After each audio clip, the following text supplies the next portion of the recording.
Scontro politico in Consiglio regionale sul caso PFAS, legato anche ai cantieri della superstrada pedemontana veneta.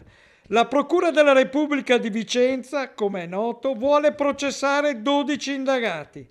La provincia di Vicenza lo scorso ottobre aveva convocato i comuni interessati dall'inquinamento: Arzignano, Brogliano, Caldonio, Cornedo, Castelgomberto, Isola, Due Ville, Malo, Marano, Montecchio Maggiore e Montecchio Precalcino, Monticello Conteotto, Sarcedo, Tiene, Trissino, Villaverla e Vicenza.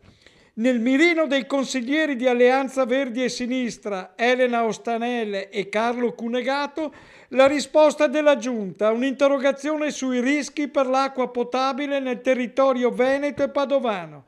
Secondo i due esponenti di AVS, la Regione non ha chiarito se la presenza di sostanze perfluoroalchiliche rappresenti un pericolo per gli acquedotti.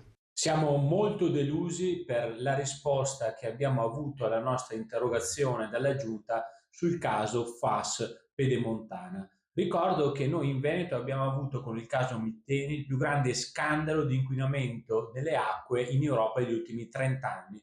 400.000 veneti hanno bevuto un'acqua avvelenata, ma non bastava. L'azienda che ha prodotto e che ha costruito la pedemontana, per accelerare la presa del calcestruzzo nel tunnel tra Malo e Castelgomberto, ha utilizzato 4.000 tonnellate di FAS. Questo FAS, poi caduto nel materiale, è stato depositato in 28 siti del Vicentino. Alcuni sindaci dicono non impermeabilizzabili, 3 milioni di metri cubi di materiale contaminato da FAS.